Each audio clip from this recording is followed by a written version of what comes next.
नमस्कार दोस्तों, स्वागत है आपका आपके अपने चैनल कॉमर्स 6 में। एस्टेट की मैंने सीरीज शुरू की हुई है। तो आज बहुत इंपॉर्टेंट टॉपिक है। 2 क्वेश्चन आपके लगभग कवर हो जाएंगे। पिछले मैंने 3-4 साल के जो पेपर देखे हैं उसके अंदर फॉरेन ट्रेड में से 2 क्वेश्चन लगभग आए हुए हैं, मिनिमम 2, ज़्यादा भी आए हुए हैं। एक बार के जो मेरे ख्याल 2017 वाले के अंदर तो 3 क्वेश्चन आए हुए हैं। तो एक और मैं बात कहना चाहूँगी, मेरे पास 1-2 कमेंट आए थे कुछ स्टूडेंट्स के। एक तो मेरे पास आया था कि सिलेबस के लिए जो सिलेबस है मैडम आपने बताया नहीं। मैं आपको वही बता रही हूँ कि जो +1 और +2 का जितना भी कॉमर्स का आपका इकोनॉमिक्स लगा लो, चाहे आप अपना अकाउंटेंसी और आपकी बिजनेस स्टडी, इसके अंदर जितना भी सिलेबस आपका बनता है ना, वो तो आपको करना ही करना है। +1 +2 साथ में ग्रेजुएशन लेवल में, जैसे कि बैंकिंग है, बैंकिंग के तो मैंने लगभग आपको क्वेश्चन करा दिए थे। बैंकिंग है, आपका इंटरनेशनल ट्रेड है, जैसे अभी आज का जो टॉपिक हमारा कवर हो जाएगा उसमें से। इकोनॉमिक्स में से जैसे अपने कंपटीशन है, पूर्ण प्रतियोगिता वगैरह, ये सब डिमांड एंड सप्लाई में से तो क्वेश्चन कम आते हैं। और फाइनेंशियल मैनेजमेंट में से भी क्वेश्चन आते हैं कि type of error, error type of 1, error type of 2, इसमें से क्वेश्चन आ जाता है आपका। तो ये जो है ना हमारा ग्रेजुएशन लेवल के क्वेश्चन कुछ, और साथ में +1 +2 पूरी अच्छी तरह डिटेल में वो आपको करनी है। तो सिलेबस को हाँ मैं बार बार घुमा घुमा के कहूँ कि हाँ जी आपको अकाउंटेंसी भी करनी है, आपको टाइप ऑफ अकाउंट करना है, पार्टनरशिप करनी है, तो वो तो आपको पता ही है ना। +1 +2 में जितना भी हमारा कॉमर्स का सिलेबस है वो हमको करना ही करना है। पार्टनरशिप में से रेशो निकालने वाला क्वेश्चन वो मैं आपको अच्छे से बताऊंगी कि कैसे रेशो निकालना है आने वाली वीडियोज़ के अंदर, तो वो हम लोग करेंगे। अच्छा, एक और पॉइंट आया था कि क्या हम लोग सिलेबस को कवर कर लेंगे। सिलेबस को हम लोग बिल्कुल कवर करेंगे अगर आप लोग मेरा साथ दोगे। आप साथ दोगे तभी तो होगा ना। आप ज़्यादा से ज़्यादा लाइक कीजिए, कमेंट कीजिए, सब्सक्राइब कीजिए चैनल को, ज़्यादा से ज़्यादा वीडियो को शेयर करेंगे तो ही तो मुझे सपोर्ट मिलेगा ना। मुझे पता लगेगा हाँ मेरी वीडियो कोई देख रहा है तो मैं और बनाऊंगी। अच्छा, और टॉपिक की बात है, सारे टॉपिक लेने की मेरी कोई गारंटी नहीं है, लेकिन हाँ क्वेश्चन कवर होने चाहिए ना, कि आपको क्वेश्चन आ रहे हैं। जो क्वेश्चन जो पिछले 3-4 सालों के अंदर लगभग एक ही टॉपिक उठा रखा है उसमें से एक क्वेश्चन आना ही आना है। तो उससे रिलेटेड जो भी क्वेश्चन बनते हैं हम लोग वो करेंगे, तो आपके लगभग सारे क्वेश्चन कवर हो जाएंगे। 60 में से 40 और 45 की तो गारंटी हम ले ही गए हैं कि अगर आप सारी वीडियो देखो, लाइक करो, कोई डाउट है तो आप उसको कमेंट में डालो ताकि हम अगली बार और सुधार करें। तो वो सब हम करेंगे। तो आपके सपोर्ट की तो मुझे ज़्यादा ज़रूरत है, तो करते हैं शुरू फटाफट। अब ज़्यादा टाइम वेस्ट नहीं करेंगे।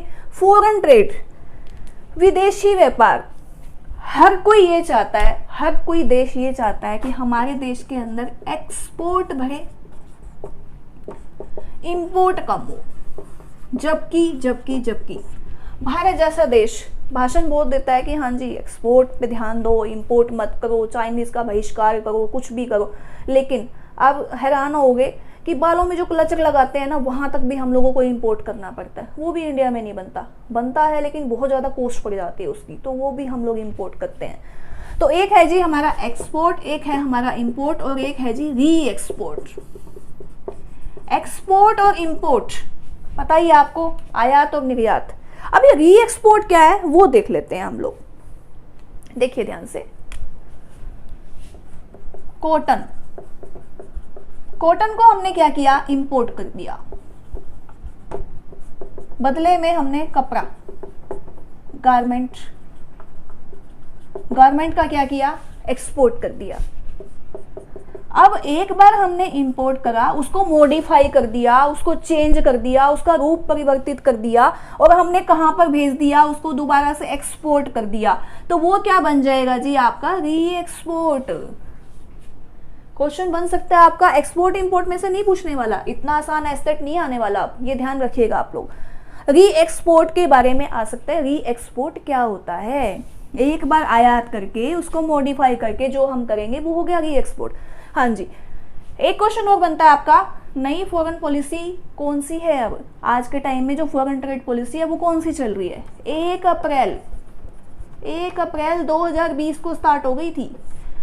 फॉरेन पॉलिसी कौन लेके आता है, फॉरेन ट्रेड को कंट्रोल कौन करता है, कौन है वो, DGFT,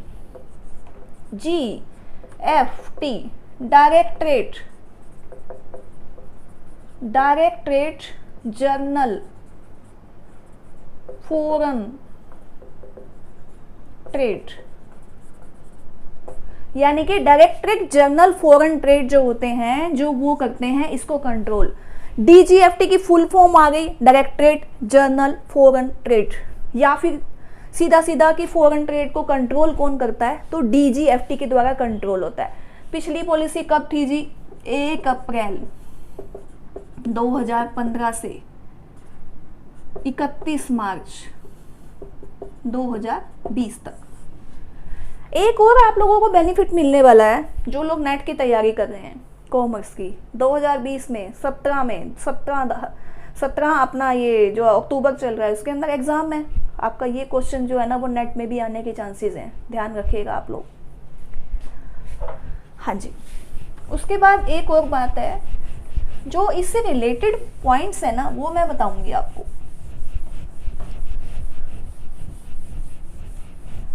एक होता है IMF,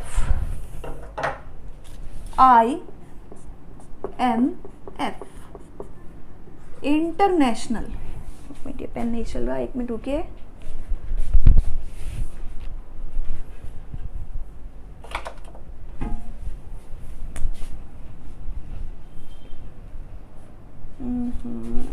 पेन क्यों नहीं चल रहा, क्या दिक्कत आ गई?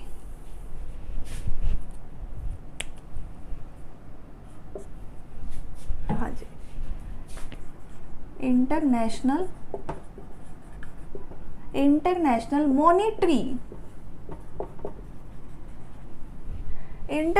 मॉनेटरी फंड, ये है जी विदेशी व्यापार के अंदर बहुत ज्यादा सहयोग देता है।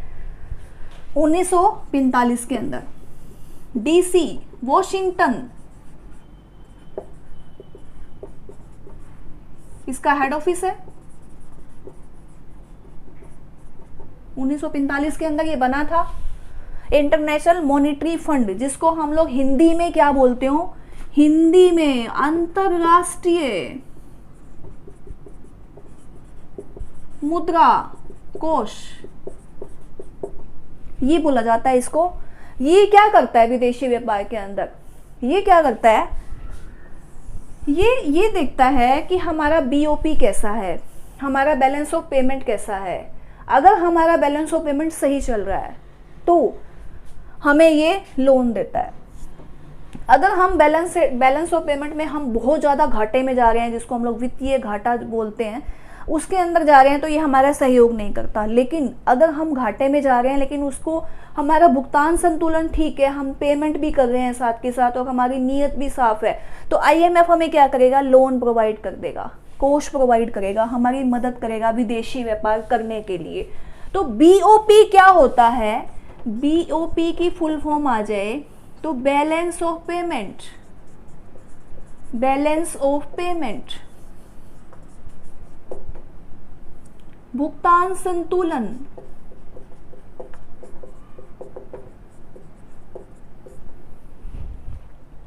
इसके आधार पर IMF क्या करता है? लोन देता है। किसको?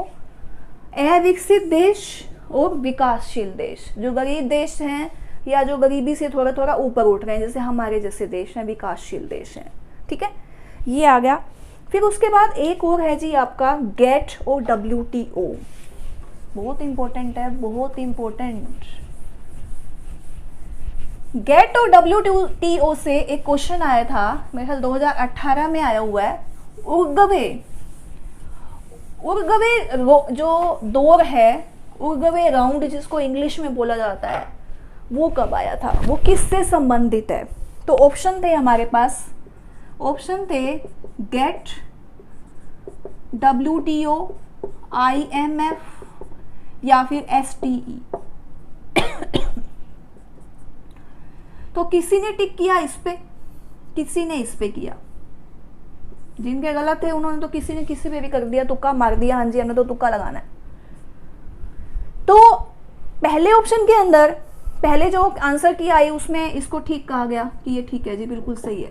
बाद में A और B दोनों को मान लिया कि हाँ जी दोनों ठीक है। गेट से लेकर WTO कन्वर्ट होने के अंदर 9 राउंड चले, 9 राउंड। उसमें उर्गवे राउंड जो लास्ट में था वो था 1994 तक चला, उसके बाद WTO बन गया। गेट कब आया? गेट आया जी मार्च 1947 में। 23 कंट्री ने साइन किए 30 अक्टूबर 1947 को। हमारे देश ने भी किए। 1 जनवरी 1948 को वर्किंग में आ गया ये। 9 राउंड है। मैं आपको पीडीएफ प्रोवाइड करवा दूंगी, आप लोग इससे हेल्प मिल जाएगी आपको कौन कौन से राउंड है। तो उसमें से उर्दूवे राउंड भी था। क्वेश्चन आ सकता है, जैसे उर्दूवे राउंड के बारे में पूछा, हो सकता है कोई एक और राउंड, जैसे टर्की राउंड है, एक दो और देशों के नाम के हिसाब से राउंड है कि किस किस देश में मीटिंग हुई, कौन कौन सा सम्मेलन हुआ और क्या टैरिफ के अंदर कंट्रोल हुआ। काफ़ी सारे जितने भी थे उसमें टैरिफ पे कंट्रोल मिला, किसी पे कंसेशन मिला, किसी को बढ़ा दिया, तो वो सब है। थोड़े थोड़े नाम याद कर लेंगे, ज़्यादा डिटेल में तो नहीं आएगा, लेकिन हो सकता है राउंड का नाम आ जाए, तो वो मैं आपको भेज दूंगी पीडीएफ, आप लोग देख लेना उसको, ठीक है। WTO कब बना जी? 1947 में। 9 राउंड के बाद, गेट बना 1947 में। 9 राउंड के बाद WTO बन गया 1995 में। इसका मेन पर्पस क्या था? बहुत सारे जो लिमिटेशंस थी वो गेट में थी, वो पूरी होके WTO में आ गई, अब लिमिटेशन नहीं थी। लिबरलाइजेशन मेन मोटिव था। और अब ये क्या है, ये बहुत सारे जो ट्रेड ऑर्गेनाइजेशन के मुद्दे हैं उनको सोल्व करता है, ठीक है। चलिए 1995 1947। एक है जी वर्ल्ड बैंक, वो भी देख लो अब आप। वर्ल्ड बैंक कब आया? 1944 के अंदर वर्ल्ड बैंक।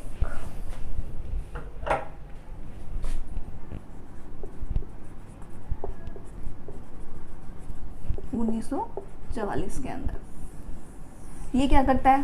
पूरे विश्व का बैंक है, कंट्रोलिंग करता है। कोई प्रॉब्लम आ जाए, कुछ हो जाए तो हम इसको बोल सकते हैं, ये हमारी भी सुनवाई करता है। वर्ल्ड बैंक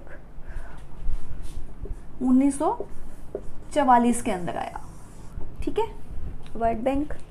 उसके बाद एक और क्वेश्चन आपका आया हुआ था इसी से रिलेटेड आया हुआ था। SDR क्या है?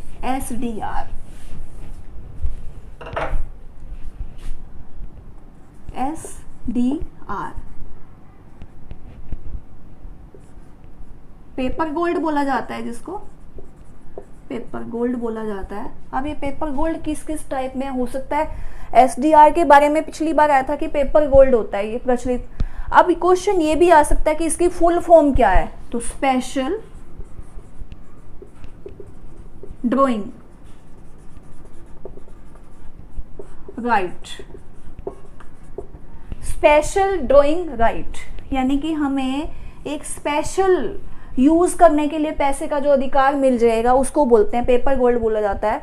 वो क्या है? वो 5 तरह की जो करेंसी होती है ना, उसमें हम लोग क्या है, हमारे देश के जो फॉरेक्स है वो सेव होता है। हर किसी देश का जो फॉरेन मुद्रा है, विदेशी मुद्रा है, वो सेव होती है। जैसे कि US के डॉलर में डॉलर है, पौंड है, पौंड, येन, यूरो, तो ये 4-5 नाम हैं।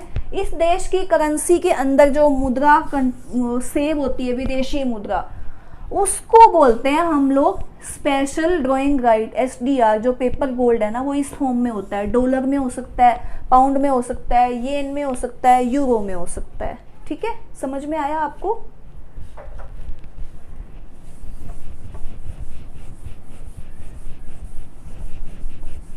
एक अब इससे रिलेटेड एक और बात है, FDI। FDI क्या होता है? FDI एक होता है FPI।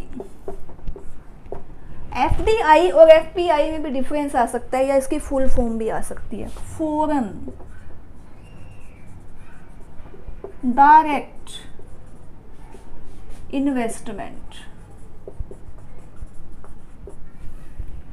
कोई भी देश की, किसी भी देश की कंपनी अगर हमारे देश में आकर व्यापार करती है, बिजनेस करती है, कोई फैक्ट्री लगाती है, कोई उद्योग लगाती है, तो उसको हम लोग क्या बोलेंगे? Foreign direct investment. यानी कि विदेशी लोग हमारे पास आके डायरेक्ट इन्वेस्टमेंट कर सकते हैं। पहले उसकी लिमिट कुछ कम थी, अब काफ़ी जो सेक्टर हैं उनके अंदर 100% है एफडीआई की, जैसे एग्रीकल्चर के हैं, मेन हैं, उनमें 100% तक एफडीआई है। एक होता है जी एफपीआई,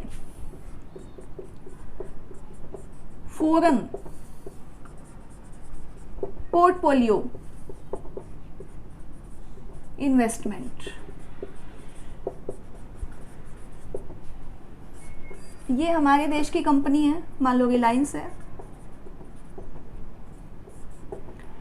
ये अमेरिका है। अमेरिका अगर रिलायंस के अंदर कुछ हिस्सा लगाता है, कुछ हिस्सा, उद्योग नहीं लगाएगा, कुछ नहीं करेगा, कोई इंटरफेरेंस नहीं, कुछ हिस्सा लगाएगा, तो उसको हम लोग क्या बोलेंगे, फॉरेन पोर्टफोलियो इन्वेस्टमेंट, यानी कि कुछ हिस्सा लगाएगा, पूरी की पूरी इन्वेस्टमेंट कर देगा, उद्योग लगा देगा तो एफडीआई, कुछ हिस्सा लगाएगा तो क्या आ गया जी एफपीआई। और हमारा देश बदले में क्या देगा, हमारा देश बदले में देगा पी नोट। पी नोट क्या बोलेंगे,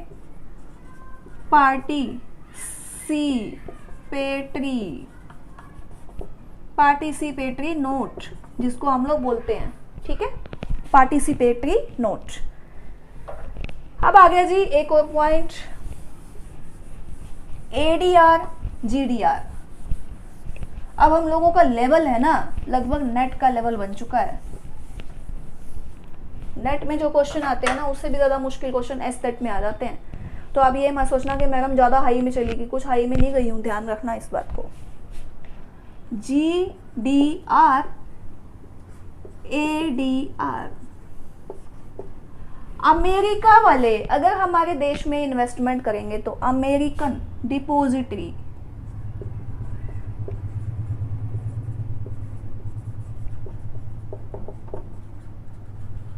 और अगर रेस्ट ऑफ वर्ल्ड अमेरिका के अलावा करता है तो ग्लोबल डिपोजिटरी बोला जाएगा, ठीक है।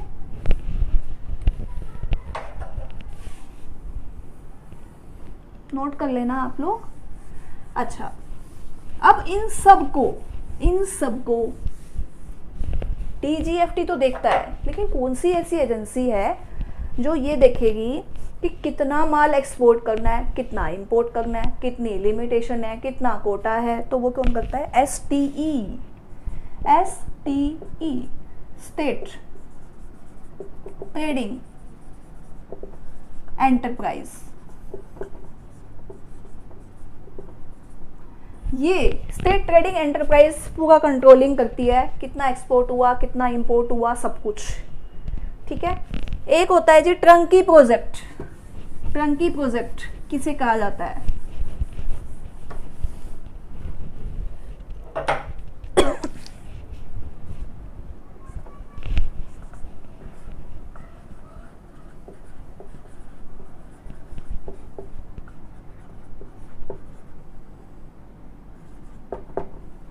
ट्रंकी project.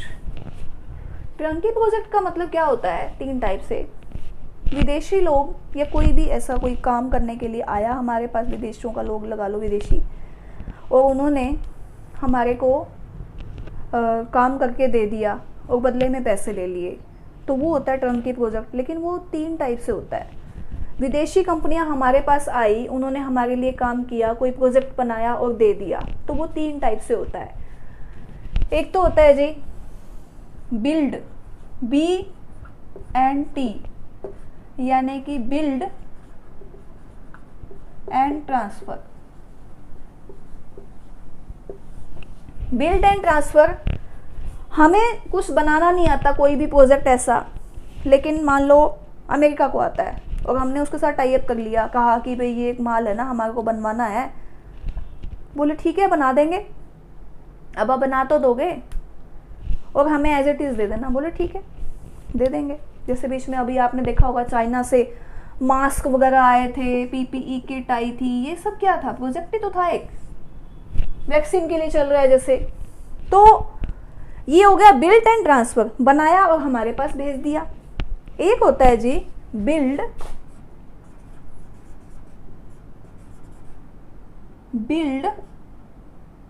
Operate and transfer. BOT जिसको बोला जाता है। इसका क्या मतलब हुआ? बनाया, चला के देखा और फिर हमें दे दिया। जैसे मेट्रो, फॉरेन के इंजीनियर आए, उन्होंने हमारे देश में मेट्रो बनाई। उन्होंने पहले चला के देखा, 6 महीने तक यहाँ रहे, बाई चांस चलते चलते बंद हो गई तो क्या करेंगे? तो सारा ऑपरेट तो वही करेंगे और बेनिफिट कौन लेगा? इंडिया लेगी। तो ये हो गया जी बिल्ड, ऑपरेट और ट्रांसफर। एक और आ गया point, build, operate and own, BOO। आप बनाओगे भी, ऑपरेट भी करोगे और ले भी लो। ये बड़ी अच्छी बात है, भी हमने बनवाया, हम ही ऑपरेट नहीं करे और खरीद भी खुद लिया, लेकिन बदले में पैसा मिलेगा। जैसे टोल टैक्स, सड़क बना दी, रोड बनाए, रोड बनाया, अब उसकी देखभाल भी वही करते हैं, बदले में टोल टैक्स भी वही लेती है एजेंसी। और इंडिया, हमारी सरकार क्या करती है, गवर्नमेंट क्या करती है?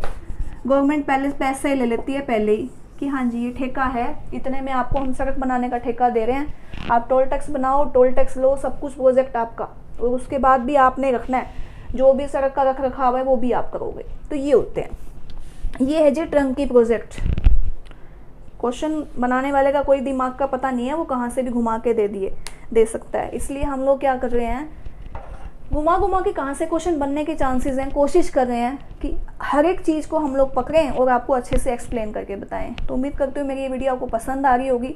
पसंद आ रही है तो लाइक, कमेंट और शेयर और सब्सक्राइब फटाफट से कर दीजिए।